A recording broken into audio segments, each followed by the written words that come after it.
ఇశ్రాయేలు కాపరి విశ్వముని ఊపిరి, ఇశ్రాయేలు కాపరి విశ్వముని ఊపిరి, పరలోక సారథి ప్రభునా వారధి, పరలోక సారథి ప్రభునా వారధి, యేసు నా రథ సారథి నా హృదయ కాపరి. ఇశ్రాయేలు కాపరి విశ్వముని ఊపిరి, ఇశ్రాయేలు కాపరి విశ్వముని ఊపిరి.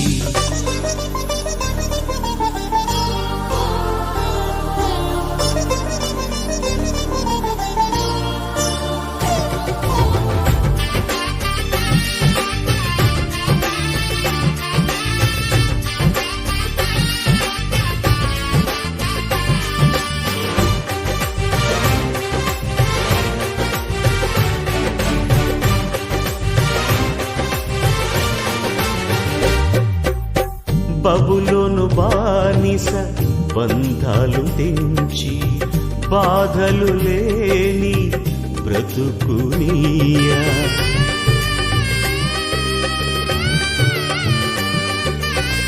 బబులోను బానిస బంధాలు తెంచి, బాధలు లేని బ్రతుకునియా, సిలువ కాటాలో శ్రమల కౌగిటిలో, సిలువ కాటాలో శ్రమల కౌగిటిలో, రక్తము కాచి రక్షణనిచ్చిన నా యేసయ్య, నీ రక్తము కాచి రక్షణనిచ్చిన నా యేసయ్య.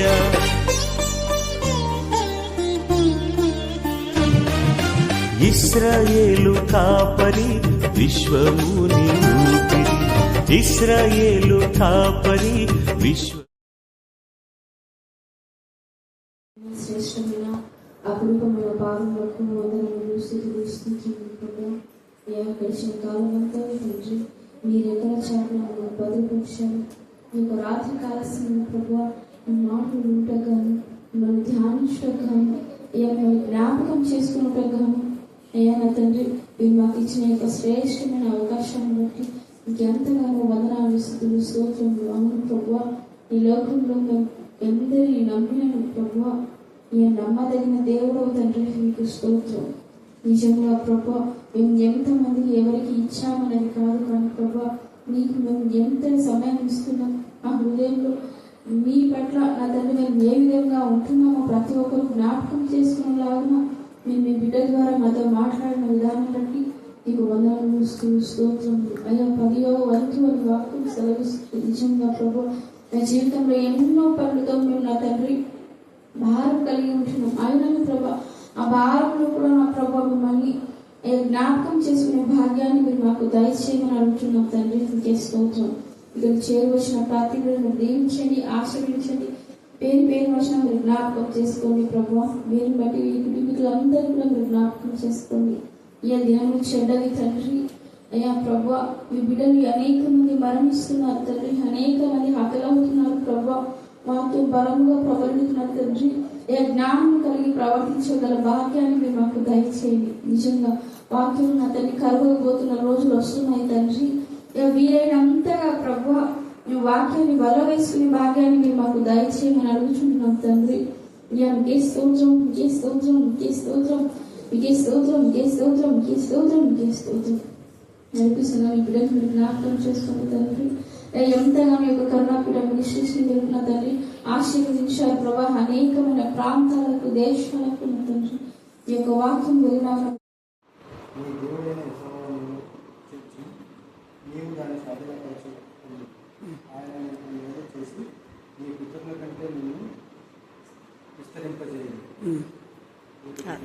దీవించి ఆశ్రయించుక. అమ్మాయినా అమ్మాయినా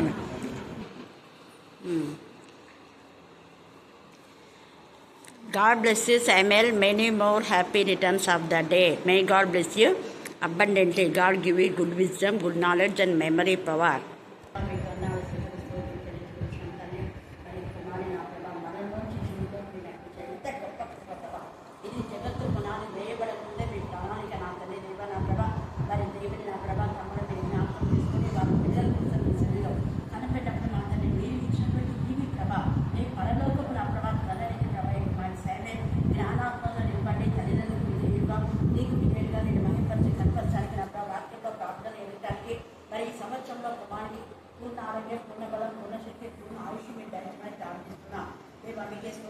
నా ప్రభ నా తల్లి కుమారుడు నా తల్లి దేవా మరి స్కూల్కి వెళ్ళినప్పుడు చూసినప్పుడు మీ గాయపడాల్సింది డైలీ కాలేజీలో కూడా మీ శరీరాలు కూడా వస్తున్నాయి ప్రార్థిస్తున్నాం వారి పంట పోవడం మీరు ఆశ్రయించండి తోట దేవా ఈ కుమారుడు యొక్క నా ప్రభ మరి జయించాయని మా ప్రభ మీరు ఆశ్రయించండి కుమారుడు బట్టి వారి వంశంలో మీరు వర్ధిల చేయడానికి ప్రార్థిస్తున్నాం అలాగనే వివరాలు ఏమైనా మన పక్కన కూడా మీరు ఉండి మా తల్లి మీరు అందరి సమాధానం సాధన తండ్రి లేకపోతే మమ్మల్ని మాత్రం మీ చేతులుగా సమర్పిస్తాం మరొకసారి వారి పొలంలో మీరు రక్తంలో చూపించిన తల్లి పితరుల కంటే ఎక్కువగా నా ప్రభావం ఏమిది నా తల్లి దేవ మన తమ్ముడు కూడా మేము నెగ్గిస్తున్నాం ఏ సమయంలో ప్రార్థిస్తున్నాం తండ్రి ఆమె ఆమె ఇర్మియా గ్రంథం 52వ అధ్యాయం 1 నుంచి 5 వరకు చదువుకున్నాం. సిద్కియా ఏలడ అందించినప్పుడు అతడు 21 సంవత్సరముల వాడు. అతడు యెరూషలేములో 11 సంవత్సరములు ఏలెను. అతని తల్లి పేరు హమూటూలు. ఈమె లిబ్నా ఊరివాడైన ఇర్మియా కుమార్తె. యెహోయాకీము నడిచిన చెడ్డ నడత ప్రకారముగా సిద్కియాయు యెహోవా దృష్టికి చెడ్డ నడత నడిచెను. యెహోవా కోపపడి తన యోదట ఉండకుండా వారి తొలివేయనంతగా ఆ చర్య యెరూషలేములోను యూదాలోను జరిగింది. సిద్కియా బబులోను రాజు మీద తిరుగుబాటు చేయగా అతని ఏలుబడి యందు 9వ సంవత్సరము 10వ నెల 10వ దినమున బబులోను రాజైన నెబుకద్నెజరు తన సైన్యమంతటితో యెరూషలేము మీదికి వచ్చి దానికి ఎదురుగా దండు దిగినప్పుడు పట్టణమునకు చుట్టుకోటలు కట్టింది. అలాగూ జరుగుగా సిద్కియా ఏలుబడి యందు 11వ సంవత్సరము వరకు పట్టణము ముట్టడిలో ఉంచబడింది. 4వ నెల 9వ దినము క్షామము పట్టణములో హెచ్చుగా ఉన్నప్పుడు దేశ ప్రజలకు ఆహారం లేకపోయింది. దేవుడి కొద్ది వాక్యాన్ని దీవించి ఆశీర్వదించుగాక. ఆమె ప్రేమ మహేష్ బట్టి మరణం ప్రశస్తమైన మీ సన్నిధానములకు వదిలింపబడిన గురపిన రక్తాన్ని బట్టి మేము స్తుతిస్తున్నాం, మహింపస్తున్నాం, ఘనపరుస్తున్నాం, ఆనందిస్తున్నాం. ఇలాంటి కాల సమయంలో ప్రత్యేక రీతిలో నా ప్రభ ఎంతో మంది 10th క్లాస్ పిల్లలకు మీరు ఘనమైన విషయాన్ని ఇచ్చారు. మేము స్తుతిస్తున్నాం మా ప్రభ. ఇలా తిరిగి నూతనమైన కాలేజీలో చేరడానికి సబ్జెక్ట్ ఎంపికలో మీ జ్ఞానం వివేకం దయచేస్తున్నందుకు మేము స్తుతిస్తున్నాం. అలాగే ఇంటర్లో అనేక మందికి మరి ఘనమైన విషయం ఇచ్చిన ప్రభ. ఫర్దర్ స్టడీస్ విషయంలో ఎవరు ఏ విధంలో సెట్ కావాలో వారి యొక్క జీవిత దినములన్నీ కూడా నీ కళలో ఉన్నాయి ప్రభా. జగత్తు పునాది వేయబడక ముందే బిడ్డల గురించి మీరు ప్రణాళిక చేస్తున్నారు. ఆ విధానంలో వారు అడుగు వేయడానికి మీ జ్ఞానం కలగచండి. మీకు విరోధంగా దేవనాథాన్ని మీ చిత్తానికి వ్యతిరేకంగా ఏది చేసినా కూడా అది నీ ప్రయోజనమై గుర్తించగల జ్ఞానం కలగచమని ప్రార్థిస్తున్నాం. ఇలాంటి కాలంలో చదవన లేఖలను ఆశించి విడిచి మందరి చూడాలో మీరు ఫలింపచేయదు కాక. మనుష్యాత్మ అపవిత్రాత్మను చేస్తున్న గద్దించి పాదాలుగా బంధించమని ప్రార్థిస్తున్నాం. ప్రత్యేక రీతిలో నా ప్రభా సభలకు మీరు ఉద్యోగం ఇచ్చారందుకు మేము స్తుతిస్తున్నాం. దేవాకి కూడా ఎంతమంది వెళ్ళైతే నా ప్రభా ఉద్యోగం చేయాలి అని ఆశపడుతున్నారో వారందరికీ మీరు ఉద్యోగం దయచేసినందుకు మేము స్తుతిస్తున్నాం. ఈ రోజు దేవికి నా ప్రభ నా తండ్రి మీరు ఇచ్చినటువంటి కుమార్ని దేవా ఫ్యామిలీ యొక్క పుట్టినరోజు సందర్భంలో మీకు మహిమకరమైన విధానంలో వారి కరుణా పీఠంలో మా తండ్రి దేవా నేను ఘనపరిచిన విధానం కంటే మేము స్తుతిస్తున్నాం. ఆ కుమారుని గ్రామేందు వయసేందు దేవుడేందు మనుషులు పెంపాలలో కూడా మీ కృపాసారం దయచేది కాక.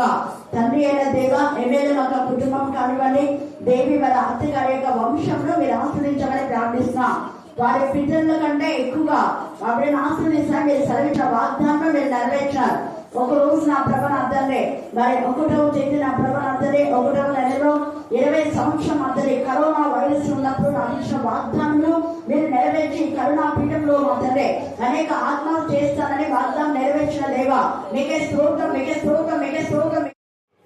సరే, ఈ రోజు మన ధ్యాన అంశం ఏంటంటే దేవుని మాటకు లోబడుట. ఏంటి చెప్పండి? మళ్ళీ చెప్పాలా? దేవుని మాటకు ఎవరు లోబడరో వాళ్లకు భయంకరమైన ఉగ్రత.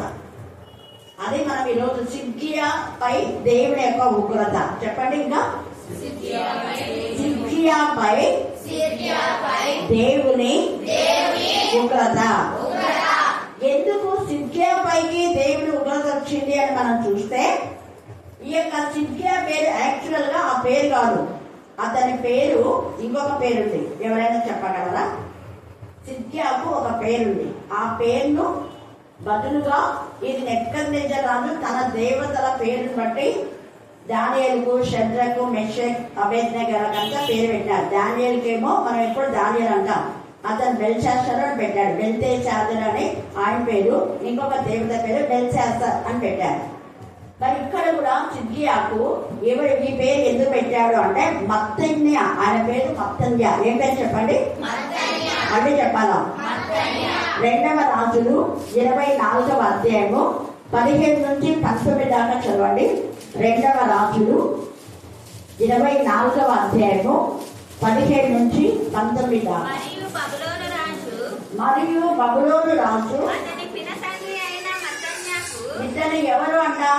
పిన తండ్రి. ఎవరు ఇక్కడ? పిన తండ్రి అయినటువంటి మత్తన్యాకు సిద్కియా అను మారు పేరు పెట్టి అతని స్థానమందు తమ వాళ్ళు చనిపోతే వాళ్ళ స్థానంలో ఇతను సిద్కియాను అని పేరు పెట్టి రాజుగా పరిపాలన చేయమని చెప్తారు. యెరూషలేములో పరిపాలన చేయమని నియమించిందే నెబుకద్నెజర్ రాజు. చూడండి ఎంత విశ్వాసఘాతకుడు సిద్కియా. పాపం కదా అని అక్కడంతా యెరూషలేములో చాలా మందిని చెర తీసుకొని వెళ్ళిపోతారు బబులోనుకు. చెర తీసుకొని పోకుండా చాలా మంది పేద వాళ్ళైన వాళ్ళకందరికీ కూడా సహాయం చేస్తాడు బబులోను రాజు, ఈ యొక్క నెబుకద్నెజర్ రాజు. అయితే సిద్కియాను రాజుగా ఉండమని ఏదో కొంచెం బలంగా దృఢంగా ఉన్నాడే రాజుగా ఉండని అని పెట్టేస్తే ఈ యొక్క సిద్కియా నెబుకద్నెజర్ రాజు పైన నేరారోపణ చేయడానికి ఆలోచిస్తాడు తర్వాత. అందుకే దేవుడు ఉగ్రత వస్తుంది ఆయనకు. అయితే ఇక్కడ మత్తన్య అనేటువంటి ఆ వ్యక్తికి సిద్కియా అనే పేరు పెడతారు కదా. ఇప్పుడు మళ్ళీ 52 అధ్యాయం 26 దగ్గరకు వద్దాం. మీరు తర్వాత 17 నుంచి 19 దాకా చదువుకోండి.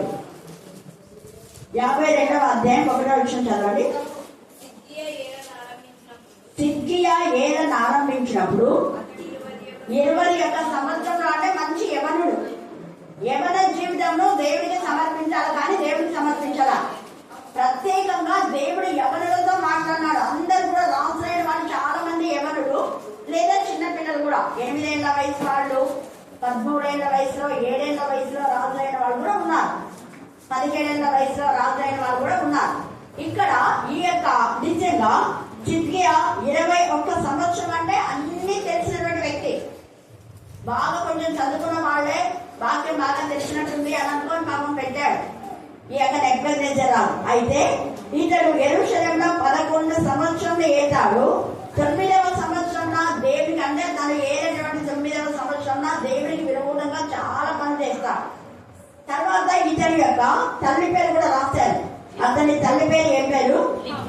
హమోటలు. ఏం పేరు అతని తల్లి పేరు? ఎవరు లిబ్నాన్? చూడండి ఇక్కడ మనం చూసిన అతని తల్లి పేరు. ఎవరి తల్లి పేరు అంటే మత్తన్య తల్లి పేరు లేదా సిద్కియా తల్లి పేరు హమోటలు. మళ్ళీ చెప్పండి అందరూ. మళ్ళీ చెప్పాలా? ఈ పేరు చాలా మటుకు పెట్టుకోరు. ఎందుకు అంటే ఈ తల్లి సిద్కియాను దేవుని ఎందుకు భయభక్తి గల కుమారుగా పెంచలేదు. దేవునికి విరోధ విధానంలో విచ్చలవిడి జీవితంలో ఉన్నారు. ఈ రాత్రి మీ పిల్లలు కూడా దేవుని సన్నిధిలో లేకుండా బయట విచ్చలవిడిగా తిరిగితే ఒక రోజు దేవుడు తెచ్చే ఉగ్రత ఇదే. చూడండి, గుర్తుపెట్టుకోండి. దేవునికి విరోధమైన విధానంలో మీ పిల్లలు ఉంటే ఈ రోజు అనేక మంది తండ్రులతో దేవుడు మాట్లాడుతున్నారు. మీ పిల్లల యొక్క పరిస్థితి ఎలా ఉందో ఆలోచించుకోండి. తర్వాత నోరు పోయేటట్టుగా ఏడ్చి గింజుకొని ఏమేమో దేవుడికి ఉపవాస ప్రార్థనలు అవి ఏం చేసినా కూడా అంగీకారం కావు. మొదట మన హృదయంలో దేవుడి వాక్యం అనేది ఉంటే, దేవుడి భయం అనేది ఉంటే నువ్వు వాడిని తంతావో, గద్దిస్తావో, తింటావో, కొడతావో. పెద్దని వాడని పిల్లలు ఎవరైతే ఉన్నారో వాళ్ళందరూ చెడిపోతారు. వాక్యం ఉండాలి. వాక్యంలో ఉంది బెత్తని వాడని కుమారుడు ఏమైందని చెప్పండి. దేవుడికి విరోధి, తల్లిదండ్రులు కూడా విరోధి, చెడిపోతారు వాడు. అలాగా బెత్తం వాడకుండా లేకపోతే గద్దింపు లేకుండా లేకపోతే క్రమశిక్షణ లేకుండా పెంచినటువంటి తల్లులే కాదు. తల్లి స్థానం అనం కంటే ఇంకొకటి ఒక కుమారుడే చెప్పాడు, నువ్వు అసలు తల్లివా, నువ్వు ఒక రాక్షసుడు అన్నాడు అందరి ఎదుట. జైల్లో గురిదీయపోయేటప్పుడు నీకు చివరి కోరిక ఏమైనా ఉంటే నేను తీరుస్తాను కాబట్టి నీ చివరి కోరిక ఏంటో కోరుకోరా అని చెప్పాడు. ఇప్పుడు భయంకరమైన గర్జితంగా అయినాడు. నా చివరి కోరిక మా అమ్మని పిలిపించండి, మా అమ్మతో ఒక మాట చెప్పాలి అన్నాడంట.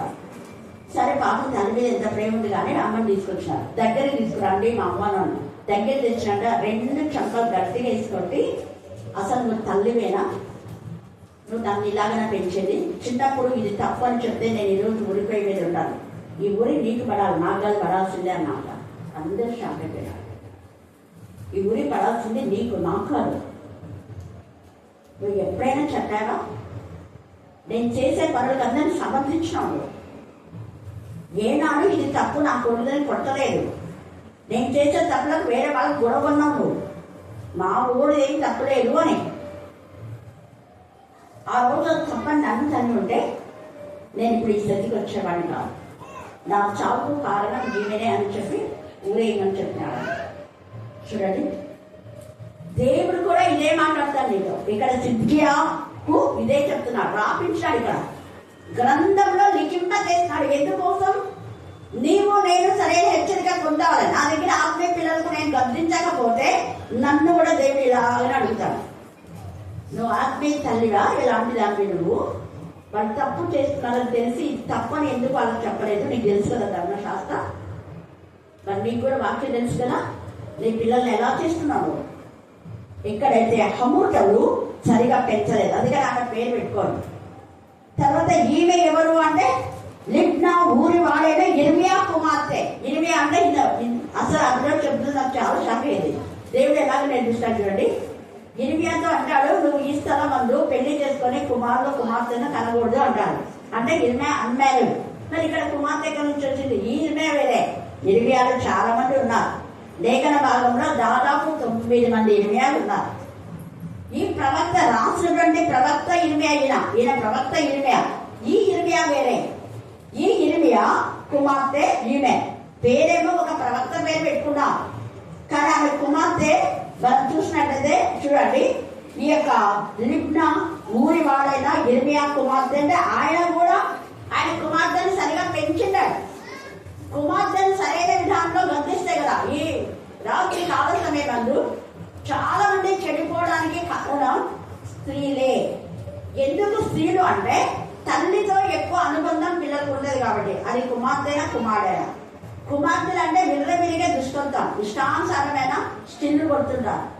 అన్ని సినిమాలు చూసేది సగం వీపుకు బ్లౌజులు, ఇక్కడ ఎన్నికలు ఇట్లా తీసుకుంటారు, ఇట్లా పడితే దగ్గరలాగా తయారు పడుతుంటాయి కదా, కావాలి ఇట్లా అంటున్నాయి. వీళ్ళు అంటే పోవా పొదే పోవా ఈ నుంచి తర్వాత వచ్చింటాయి. ఎందుకు పెట్టుకుంటారేమో మాకు తెలియదు. మాకు ఇక్కడి నుంచి ఇక్కడికి ఏమేమో అనుకుంటుంటారు. మంచిగా ఇట్లా అనుకొని పిల్లలు పెట్టుకుంటే బాగుంటుందా? ఇట్లా ఒయ్యాలని పడుతున్నందుకే ఆ పుస్తైన కాళ్ళు ఆ బిడ్డకలన్నీ పక్కన వాళ్ళకి ఎరగొస్తున్నాయి దయ్యాలాగా. ఫ్యాన్ గాలికో లేకపోతే గాలికో ఆ బిడ్డకలు వెంట వాళ్ళ నోళ్ళలో పడుతుంటే వాక్యం వినకుండా వాళ్ళు జలుబు ఇట్లా అంటుంటే, అమ్మ మీరు ముసుగేసుకోండి అమ్మ అన్నారు. అప్పట్లో చాలా మంది ఆ యొక్క సాంప్రదాయం అనమాట. కొన్ని ఇళ్ళలో ఇప్పటికీ మార్వాడీస్ లంబాడీస్ కదా, కొన్ని తెగల వాళ్ళు ముసుకేసుకొని వస్తున్నారు. మనకి ఎప్పుడు ముసుగు తీయాలి చూస్తున్నారా? మీరు నెయ్యి అమ్మడానికి వస్తున్నారు లంబాడీస్. ఎప్పుడు వాళ్ళకి ఇట్లనే ఉండదు, ఇలా ఇట్లా ఉండదు. కొంతమంది ఇంగ్లీష్ చేసుకుంటారు. వాళ్ళకి అది ఆ యొక్క సాంప్రదాయం అలవాటు. కానీ ముసుగు తీసేయండి, యెజబెల్ యొక్క ముసుగు తీసేయండి అన్నాడు దేవుడు. అది ముసుకేసుకొని అనేకులను రెచ్చగొడతా ఉంది.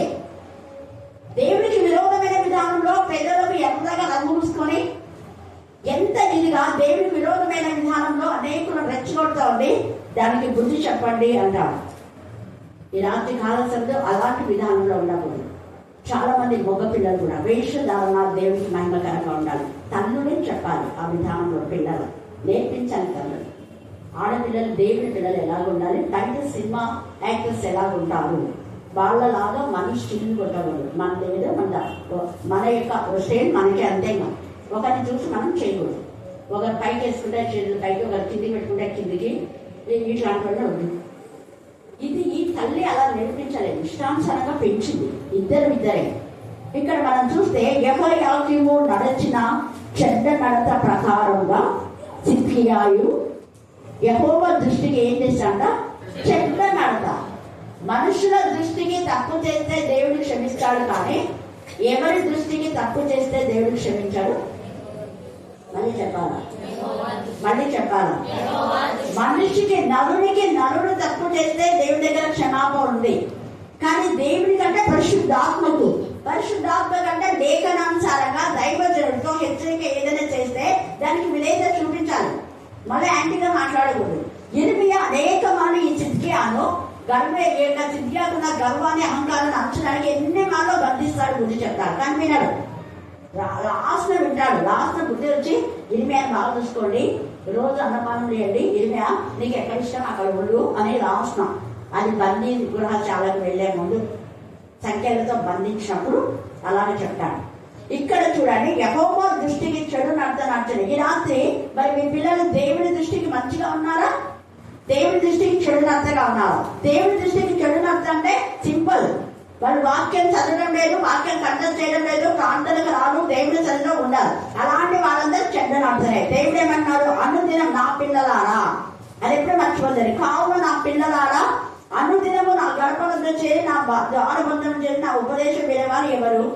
ధన్యులు. ఉందా లేదా? కట్ట చేయమన్నా కదా మీకు. ఎంత చక్కగా సామెతల్లో 8వ అధ్యాయంలో 32వ వచనం నుంచి ఉంది, చివరి దాకా మీరు కండక్ట్ చేయండి. ఎవరైతే దేవుని మార్గంలో ఉన్నారో వాళ్ళంతా కూడా మరి తొలగించబడతారు అనే మాట, శిక్షార్హులు అనే మాట అక్కడ రాయబడి ఉంటుంది. రోజు దేవుని వాక్యం వినేవాళ్ళు, దేవుని వాక్యం చదివేవాళ్ళు, ప్రార్థన చేసేవాళ్ళు, దేవునికి లోబడేవాళ్ళు, తల్లిదండ్రులు కూడా లోబడతారు. దేవుడికి ఎవరైతే లోబడరో వాళ్ళు ఖచ్చితంగా తల్లిదండ్రులు కూడా లోబడరు. వాళ్ళు ఖచ్చితంగా ఈ రోజు వేరే వాళ్ళ రాళ్లతో కొడితే వాళ్ళ తల్లిదండ్రులు రేపు రాళ్లతో కొడతారు. ఎందుకంటే పలాంటి వాళ్ళు నీ కొడుకు నీ కూతురు ఇలాగా చేశారంటే, ఓ ఏమలే మా పిల్లలేనా ఉన్నారులే అని అన్నాం అనుకో, ఈరోజు రేపు వాడు నిన్నే తగ్గుతాడు. ఒకరికి చిన్న రాయి వేస్తే రేపు పెద్ద రాయితో నీ తల కొడతాడు. ఇదే మెసేజ్ ఒకసారి ప్రవీణ్ పగడాల గారు తల పగలగొడతారు. దేవుడు ఈ యొక్క దుష్టుల తలను పగలగొట్టడానికి దిగి వస్తాడు అని ఇచ్చినాడు మెసేజ్, చిన్న మెసేజ్. దేవుడు మర్చిపోతారు అనుకుంటున్నారు. తల్లులు ఎలా ఉన్నారు మీ పిల్లలు? చెడ్డ మార్గంలో వాళ్ళు నడుస్తూ ఉంటే చూసి నవ్వుతున్నారేమో, ముసిపోతున్నారేమో, చిందులేస్తూ ఉంటాయి. చిన్న మాటలు వాళ్ళు చిందులేస్తూ ఉంటారు చిన్నప్పుడే. కానీ జాగ్రత్త, దేవుడి దృష్టికి విరోధంగా ఉంటే ఎంత ఉగ్రతో ఇక్కడ 52వ అధ్యాయంలో తేటగా పరిశుద్ధ ఆత్మదేవుడు మనతో మాట్లాడుతున్నాడు. చూడండి, యెహోవా దృష్టికి చెడ్డ నడతనచ్చను. యెహోవా కోపపడి తన ఎదుట ఉండకుండా వారిని ఏం చేశాడా? తోలు వేగినంతగా. తన ఎదుట అంటే దేవుని సన్నిధిలో ఉండకుండా. దేవుని సన్నిధి ఉండాలి. దేవుని సన్నిధి దూరం అయితే నువ్వు వెళ్ళేది ఎక్కడికి? నరకానికి ఎంత కాదులే. అందుకే చూడండి, దేవుని యొక్క సన్నిధిలో వాళ్ళు ఉండకుండా తోడు వేయనంతగా ఆ చర్య యెరూషలేములోను యూదాలోనూ జరిగించాడు. యెరూషలేములో జరిగించినాడు. తాను పాపం చేయడమే కాకుండా యూదా ప్రజలు పాపం చేయడం కూడా ప్రేరేపణ చేశారు. యూదా రాజులతో యెరూషలేము రాజు తప్పులను చేస్తే యూదా రాజులను ప్రజలను ప్రేరేపింప చేస్తారు. యూదా రాజు పాపం చేస్తే యెరూషలేము యొక్క ప్రజలను పాపం చేయడానికి ప్రేరేపణ చేస్తారు. ఇశ్రాయేలు వీళ్ళ యొక్క క్యారెక్టర్ అదే. వీళ్ళు ముగ్గురు ఎవరెవరు అంటే యెహోయాకీము, సిద్కియా, ఇంకా కొంతమంది. యెరోబాము కూడా. యెరోబాము ఇశ్రాయేలు పాపం చేయడానికి కారకుడైనాడు అని రాయబడింది. తాము పాపం చేయడమే కాకుండా వేరే వాళ్ళు పాపం చేయడానికి కారకులైన వాళ్ళు దేవుడు ఎప్పుడు క్షమించాడు. అందుకనే వీళ్ళకి ఎంత శిక్ష విధిస్తున్నాడు అంటే, అతని 7 పడియందు 4వ వచనం 9వ సంవత్సరంలో 10వ నెల 10వ దినమున బబులోను రాసిన నెబుకద్నెజరు తన సైన్యమంతటితో యెరూషలేము మీదికి వచ్చి దానికి ఎదురుగా దండు దిగినప్పుడు పట్టణంలో చుట్టూ కోటలు కట్టిరి. అంతకు ముందు మనం ఇర్మియా ఎన్నిసార్లు గద్దిస్తాడో మీకు తెలుసు. ఇర్మియా 23వ అధ్యాయంలో చాలా చోట్ల సిద్కియాను గద్దిస్తాడు. సిద్కియా, నువ్వు నెబుకద్నెజరు రాజు పైకి యుద్ధానికి వెళ్ళదు, తానే నిన్ను విశ్వాసఘాతం కావద్దు. అసలు నిన్ను రాజుగా నియమించిందే రాజు కదా. నిన్ను రాజుగా నియమిస్తే అలాంటి రాజు పైకి, తండ్రి లాంటి వాడి పైకి నువ్వు యుద్ధానికి వెళ్తావా? ఒకవేళ నువ్వు యుద్ధానికి వెళ్ళినా నువ్వు జయం పొందావు, ఖచ్చితంగా నీకు అపజయం వస్తుంది. అపజయం పక్కన పెట్టేస్తే భయంకరమైన శిక్ష, నువ్వు ఊహించిన శిక్ష వస్తుంది అని ముందే ఇర్మియా ఎన్నిసార్లు వెళ్తే ఇర్మియాకి చెప్పకూడదా? ఇర్మియాని బాధ పెడతా. నువ్వు ఎప్పుడు చూసినా శాపమే మాట్లాడతావా? ఎప్పుడు నాకు కీడ చెప్తావా? ఎప్పుడు నా గురించి మేలు అవుతావా అని అంటాడు ఇర్మియా. నేను దేవుడు చెప్పమని నేను చెప్తున్నా, నువ్వు నన్ను కొట్టినా తెచ్చినా ఏం పర్వాలేదు అనుకుంటాడు ఇర్మియా. బాధపడాడు. కాకపోతే తన ప్రాంత రాజు ఇలాగ అవుతాడని తెలిసి ఇర్మియాకు చాలా బాధ ఉంటుంది. అతను చేసిన పాపానికి అతని కుమారులకు శిక్ష. అందుకే మేలు చేసిన వాళ్ళకు ఎప్పుడు కీడు చేయాలని అనుకోవద్దు. దేవుడికి కోపం ఎందుకు వచ్చింది ముఖ్యంగా అంటే, మేలు చేసినటువంటి నెబుకద్నెజర్ రాజు పైకి యుద్ధానికి వెళ్ళాలనుకోవడమే చేసిన తప్పు. విశ్వాసఘాతక పని చేయకూడదు. అనేక మార్లు మన దేవుడి ద్వారా మేలు పొందిన తర్వాత ఎక్కడ మేలు పొందామో ఆ స్థితిని, ఆ గతిని మర్చిపోవద్దు, ఆ స్థలాన్ని మర్చిపోవద్దు, ఆ పరిస్థితిని మర్చిపోవద్దు, ఆ దినాన్ని మర్చిపోవద్దు. ముఖ్యంగా నువ్వు ఏ దినం రక్షణ పొందావు, ఎలాంటి పరిస్థితుల్లో నువ్వు దేవుడి సన్నిధికి వచ్చావు, దేవుడి సన్నిధికి వచ్చినప్పుడు నువ్వు పాడేవాడేవా, ప్రార్థన చేసావా, వాక్యం చెప్పావా, ఏ విధానంలో దేవుడిని అక్కడ వాడుకున్నావు, ఇవన్నీ లైఫ్ లో చనిపోయే వరకు మర్చిపోకూడదు. నేను మర్చిపోను కాబట్టి పదే పదే ఆరాధ్య మూర్తి అంకుల గురించి, దినకరన్ అంకుల గురించి, ఎస్ఆర్ మనమ్మ ప్రజల గురించి, మా నాన్న, ఇంకా చాలా మంది గురించి మీకు చెప్తూ ఉన్నా. వాళ్ళ బ్లెస్సింగ్స్ అన్నీ ఉన్నాయి నాకు, ఎప్పుడు మర్చిపోలేదు. ఈ స్థితిలో 35 సంవత్సరాలకు పైగా మేము మంచి ఉండగలుగుతున్నాం అంటే వారిని ఎప్పుడు గుర్తు చేసుకుంటూ మీకు చెప్తూ మీరు కూడా అలాగ ఉండండి అని తెలియచేయడమే. దేవుడు అలాగనే అన్నాడు, నేను అబ్రహాము, ఇస్సాకు, యాకోబు తోడైనట్టు మోషే నీకు కూడా తోడైంటాను. మళ్ళీ యెహోషువతో అన్నాడు, నేను మోషేకి తోడైనట్టు నీకు తోడైంటా. కారణం ఒకటే, వాళ్ళంతా నన్ను అనుసరించారు, నా పైన డిపెండ్ అయ్యారు. వాళ్ళ చేతిలో కష్టాలు, వారి కత్తి పైన వాళ్ళు రాజుల పడ్డ, ఇది మా కత్తితో మా బలంతో మేము సంపాదించిన అనుకోలేదు వాడు. దేవుని కృప, దేవుని కృప, దేవుని కనికరం, దేవుని కరుణాహస్తం మాకు తోడుగా ఉంటే అనుకున్నారు వాడు. అందుకనే మహాకరువులో అబ్రహాంను ఆశ్రయించా, ఇస్సాకును ఆశ్రయించా. అలాగే యాకోబు యొక్క పశ్చాత్తాపానికి ఎంతగానో విస్తరింపజేశారు. యాకోబు 12 మంది కుమారులు బ్లెస్ చేశారు. హల్లెలూయా, హల్లెలూయా. అలాగే ఒకరి తర్వాత ఒకరికి బ్లెస్సింగ్స్ వచ్చినాయి వాళ్ళకు. తర్వాత ఇక్కడ మనం చూస్తే చూడండి, అక్కడ కోట కట్టారు. అలాగూ జరగగా సిద్కియా 7వ సంవత్సరం వరకు పట్టణము మొట్టడిలోనే ఉంది. 3 సంవత్సరాలు, అయితే 9, 10, 11 సంవత్సరాలు. 9వ సంవత్సరం నుంచి వాళ్ళ ప్లాన్ ఇస్తున్నారు. 10వ సంవత్సరంలో వచ్చారు, ముట్టడి వేశారు. 11వ సంవత్సరంలో భయంకరమైన విధానంలో అక్కడ మళ్ళీ మనం చూస్తే, ఇదిగో 4వ నెల 9వ దినమున క్షామం పట్టణంలో హెచ్చుగా ఉన్నప్పుడు దేశ ప్రజలకు ఆహారం లేకపోయింది. కారణం సిద్కియా పాపం. సిద్కియా పాపము దేశం అంతవైపు వచ్చింది. చూడండి, ఒక్కటి చేసిన తప్పిదం దేశానికే. ఈ యొక్క సమయంలో దేశానికి యుద్ధం వచ్చిందంటే చేసిన పాపమే. దైవ సేవకుల యొక్క రక్తము సాక్ష్యాలు. దేవుడు ఊరుకుంటాడా? అందుకే నెమ్మదిగా ఉన్న మేము అపై యుద్ధాలు వస్తున్నాయంటే ఎందుకు చంపేసి నెమ్మదిగా ఉండడమా? భయంకరమైన కరోనా అప్పుడు పోయింది, రాదన్నారు, మళ్ళీ వచ్చింది. ఆ కరోనాతో ఎంతమంది చనిపోతా ఉన్నారు. దేవుని యొక్క కోపానికి మరలా మనం గురి కాకూడదు. ఇక్కడ తర్వాత ఏమైపోయింది చూడండి, ఇక్కడ 8వ వచనం చదవండి. కల్దీయుల దండు సిద్కియా రాజును తరిమి ఎరుకో మైదానంలో పారిపోతున్నాడు. పారిపోవలసి వచ్చింది. ఎంత అవమానం చూడండి. ముందే చెప్పాడు, మర్యాద ఉండు, నెబుకద్నెజర్తో స్నేహం చేయి అన్నాడు ఇర్మియా. వెళ్ళలేదు. గర్వించి అహంకారి, నేను పెద్ద, నాకు బలగం ఉంది, అది ఉంది, ఇది ఉంది అని రెచ్చిపోయి నెబుకద్నెజర్ రాజును ఓడిస్తాను అనుకున్నాడు. కానీ తనే పారిపోతున్నాడు. నీ బతుకు కూడా అంతే, పారిపోయే పరిస్థితి ఉంది. దేవుని సన్నిధిలో నుంచి పారిపోతున్నావా? యోనాలాగా దేవుని సన్నిధికి దూరం అవుతున్నావా? సహవాసానికి దూరం అవుతున్నావా? ఫెలోషిప్కి దూరం అవుతున్నావా? దేవుడి యొక్క ఉగ్రత అవుతుంది. పాపం, ఎవరి పాపం వాళ్ళు పట్టుకుని రాయబడింది. అందుకని ఇక్కడ పారిపోతున్నప్పుడు, యెజెబెల్ కూడా పారిపోతున్నప్పుడే దాని తల పలగొట్టాడు. పారిపోయి పైకి వెళ్ళదు, మిద్దె దాక్కోవడానికి. అక్కడ ఉన్నటువంటి వాళ్ళు మిద్దె నుంచి దాని కింది పడేస్తారు. అది యెజెబెలే చూడండి అని చెప్పేసరికి దాని పిల్లలు ఎర్రగా ఉన్నాయి చూడండి, అది యెజెబెలే. ఎంత భయానంగా దాని యొక్క హెయిర్ స్టైల్ శిరోభూషణం అని మీరు అక్కడ వాక్యంలో, దాని యొక్క శిరోభూషణం బట్టి అది యెజెబెలే. దాని కిందికి తోయండి అంటారు, వెంట తల పగిలి చనిపోతుంది. అలాగే అతల్యాన్ని దేవుడి మందిరంలో వద్దుతుంది, బయటికి తీసుకుపోతాం, నాకుని బయటికి తీసుకుని చంపారు అతల్యాన్ని. తన కొడుకులు చనిపోయారు. తన యొక్క కుమారులను దుర్మార్గంగా ప్రవర్తించడానికి నేర్పించింది. అలాంటి తల్లుల పిల్లలు ఎవరు బ్లెస్సెడ్ కాలేదు. ఇక్కడ కూడా సిద్కియా చూడండి, ఇంతగా చేసినప్పుడు వారు రాజులో పట్టుకొని హమాతు దేశమందరి రిబ్లా పట్టణంలో ఉన్న బబులోను రాజు వద్దకు అతను తీసుకొని పోగా అతడు అచ్చుతనే సిద్కియా రాజులకు శిక్ష విధించాను. నెబుకద్నెజర్ రాజును ఓడిస్తాడనుకున్న సిద్కియా ఇప్పుడు శిక్షార్హుడు అయిపోయినాడు. అంత మాత్రమే కాదు, ఇద్దరికి ఒక్కడే వచ్చిందా శిక్ష అంటే.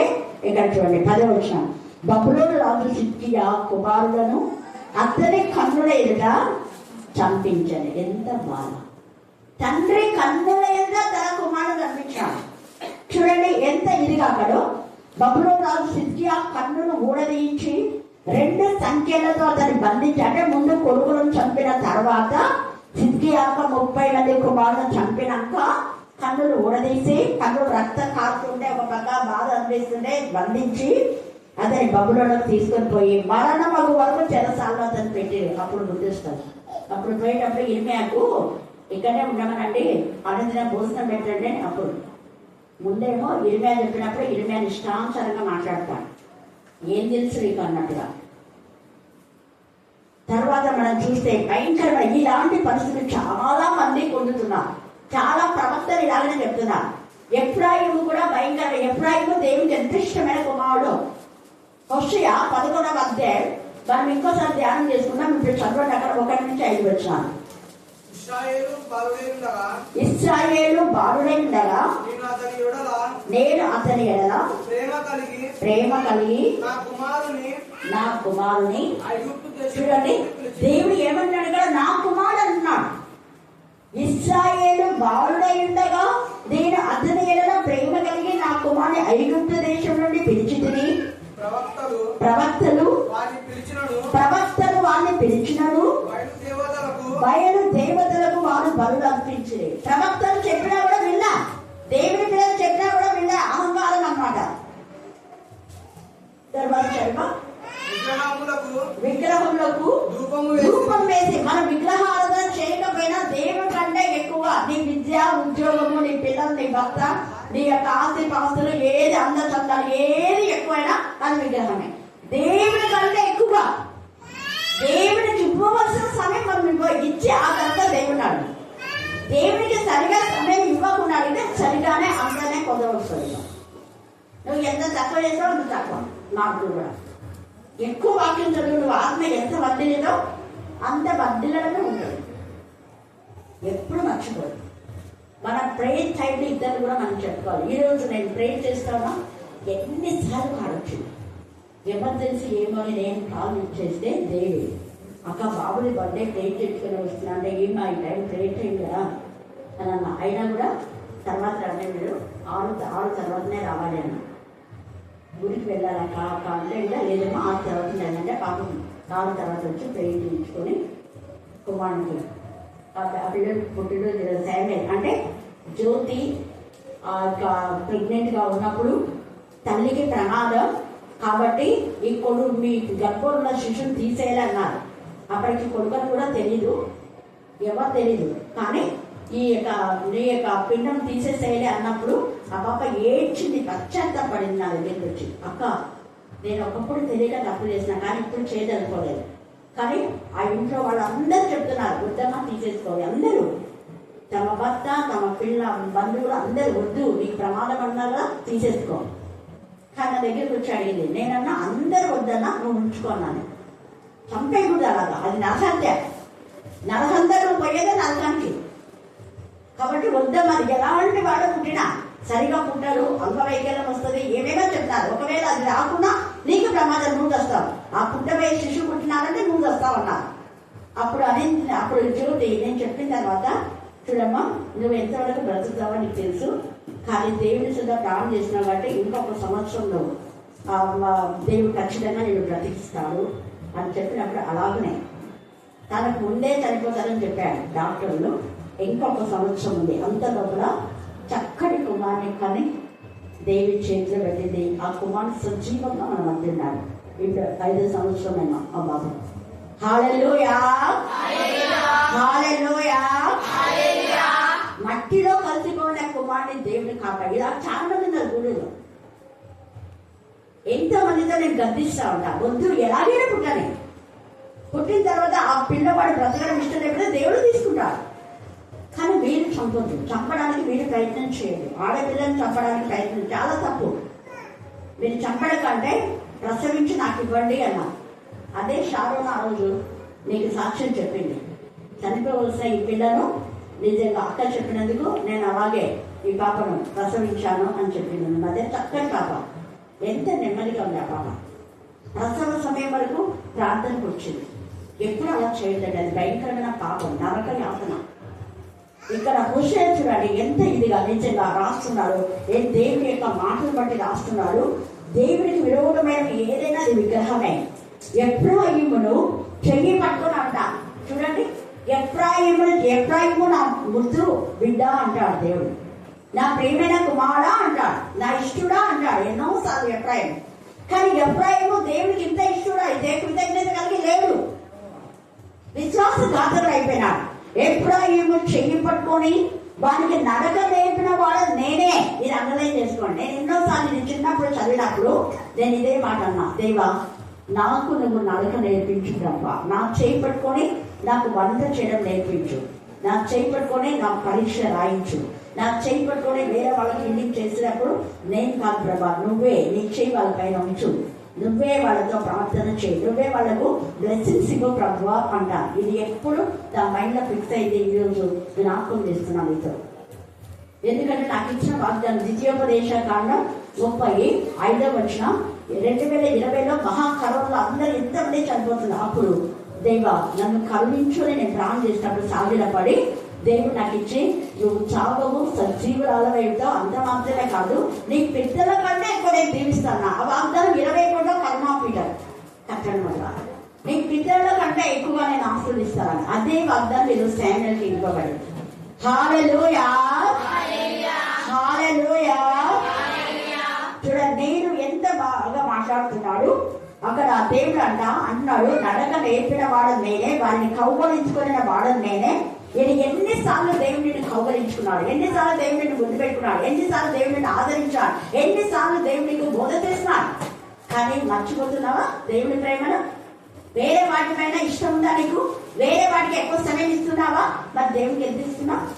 కంటి పాపలాగా 24 గంటలు మనం కాపాడుతే దేవుడిని మనం ఎంత ఆనర్ చేస్తున్నాం, ఎంత గౌరవిస్తాం, ఎంత గణపరుస్తున్నాం. నేను తండ్రిని అయితే నాకు కావాల్సిన ఘనత ఉందా అని క్వశ్చన్ చేస్తే మనలో ఆన్సర్ ఉందా? చూడండి ఇక్కడ అంటున్నాడు కదా, మళ్ళీ ఆ సంగతి వారికి అంటే దేవుడే స్వస్థపరిచినాడు. అందుకే నేనే వారిని స్వస్థపరిచిన వాడనను. ఈ పదం కూడా నాకు ఎప్పుడు ఇష్టం. నేనే స్వస్థపరిచిన వాడు. ప్రభా నువ్వు స్వస్థపరిచేవాడు. నువ్వు టాబ్లెట్ లేకుండా స్వస్థపరచగలవు, టాబ్లెట్స్ ద్వారా కూడా స్వస్థపరచవు. ఎందుకంటే అది నిమిషం మునికల ద్వారా. నేను ఏ టాబ్లెట్ తీసుకోవాలో నువ్వు నాకు తెలియచేయలేవా? ఎవరికైనా నేను పంపిస్తే ఆ యొక్క మెడికల్ షాప్ వ్యక్తికి మీ జ్ఞానం దయచేయి, రైట్ టాబ్లెట్స్ ఇవ్వడానికి అని చెప్పి నేను అనుకుంటా. అప్పుడు దేవుడే వాళ్ళతో మాట్లాడతాను. వాళ్ళు ఇచ్చేవి నాకు బాగైనప్పుడు నేను మళ్ళీ వేరే వాళ్ళకి నువ్వు ఈ టాబ్లెట్స్ మీరు యూజ్ చేయండి. మీకు నమ్మకం ఉంటే ప్రేరాలు వేసుకొని మీరు ఏది దేవుని ప్రార్థన చేసుకొని విశ్వాసంతో చేస్తే అలాగనే చాలా టాబ్లెట్స్ లేకుండా దేవుని చూడండి. ఏవో కొన్ని మాత్రమే రేర్ టైంలో అంటే అవన్నీ కూడా దేవుడు చూపించాడు, యేసయ్యనే చూపించాడు. ప్రార్థన ద్వారా స్వస్థపరిచినాడు, మాట ద్వారా స్వస్థపరిచినాడు, కన్నులు ముట్టి స్వస్థపరిచినాడు. నువ్వు స్వస్థత ముందు కాకానీ ఇక్కడుండే మాట చేస్తే అక్కడ ఎక్కడో స్వస్థత అయిపోయింది. అలాగనే ఐ బాల్స్ మనం చూసినట్లయితే వాటిని ఉమ్మి వేసి బురద చేసి చూడండి, బురద చేసి ఐ బాల్స్ అన్ని లోపల కన్ను తొర్రలో పెట్టి అప్పటికి రాలేవని కళ్ళు మళ్ళా పోయి సిలిం అనే కోనేటిలో పోయి కడుక్కోమన్నాడు. అప్పుడు వచ్చింది. ఇంకొకరికి 3 సార్లు ప్రార్థన చేస్తే అప్పుడు చూపొచ్చింది. అది ఆయన ఇష్టం. టాబ్లెట్ లేకుండా కూడా బాగు చేయవచ్చుకొని చేస్తారు. హిజ్కియాకు అంజూర పడలు పెట్టి స్వస్థపరిచినాడు. ఇంకొకరికి ఇంకొక విధానంలో అది ఆయన ఇష్టం. కానీ ఈ యొక్క టాబ్లెట్స్ వాడకూడదు అని వాక్యంలో ఎక్కడా లేదు. ఎందుకు అంటే వాటి ద్వారా చేస్తాడు, ఆపరేషన్ ద్వారా చేస్తాడు, ఆపరేషన్ లేకుండా స్వస్థపరుస్తాడు. ఆయన కేవలం ప్రశస్తమైన రక్తం తొక్కించి కూడా స్వస్థపరచాలి, ప్రేరాయి ద్వారా కూడా స్వస్థత, ఎన్ని విధాలుగా అదే ఆయన ఇష్టం. మన కోసం చేయకూడదు. ఎందుకంటే నోటి మాట ద్వారా ఈ వృక్షాలు సృష్టించబడినాయి, వాటి ద్వారానే ఈ యొక్క టాబ్లెట్స్ తయారవుతున్నాయి అనే నమ్మకంతో మనం అటెండ్ చేయాలి. ఇక్కడ స్వస్థపరిచిన వాడని నేనే అంటున్నాడు. స్వస్థపరిచిన వాడని అయినటువంటి దేవుడి గురించి అంటున్నాడు. ఆ సంగతి వారికి మనస్సున తగ్గలేదు. ఎన్నిసార్లు స్వస్థత పొందుకున్నా మనసులేదు. స్వస్థత అయిపోతే మళ్ళీ ఇంకోటి చదివి అంటున్నాడు. బాగలేనప్పుడు వస్తారు, బాగైతే మళ్ళీ అక్కడిక్కడ తిరుగుతుంటారు. నిజమే, బాగైతే అక్కడిక్కడికి పోవడం కాదు. విశ్వాసఘాతులు కావద్దాడు. దేవుడు చేసిన మేడ నచ్చిపోదు. ఆ తర్వాత ఇక్కడ అంతా అంటాడు కదా, నేను నిన్ను బాగా ఎంత ప్రేమించి నిన్ను ఆకర్షించి నీకు భోజనం పెట్టి నేను బాగా చేస్తే ఆ తర్వాత నువ్వు గర్వించి దేవుడికి విరోధమై దేవుడి ఉగ్రత అగ్ని. ఎక్కడి నుంచి 8 నుంచి 11 వరకు దేవుడి యొక్క ఉగ్రత. అలా కాకుండా దేవుడి బిడ్డలుగా దేవుడి యొక్క మరి ఆజ్ఞలు మనం అనుసరించి నడుచుకుంటే దేవుడు మనం బహుగా ఆశీర్వదిస్తారు. ఇక్కడ 12 వచ్చి మాత్రం చివరిగా చదవండి. ఎఫ్రాయిము వారు అబద్ధములతో నన్ను ఆవరించి ఉన్నారు, ఇశ్రాయేలు వారు మోసక్రియలతో నన్ను ఆవరించి ఉన్నారు, యూదా వారు నిరాటంకంగా దేవుడి మీద తిరుగుబాటు చేయుదురు. నమ్మకమైన పరిశుద్ధ దేవుడి మీద, నమ్మకమైన దేవుడి మీద, నమ్మకమైన దైవ సేవకుడి మీద తిరుగుబాటు చేయదు. దేవుడి వాక్య భాగం దీవించి ఆశీర్వదించుగాక. ఆమేన్, ఆమేన్, ఆమేన్. చివరి ప్రార్థన. ఎమ్మెల్యే మొక్క మనకు ప్రార్థన.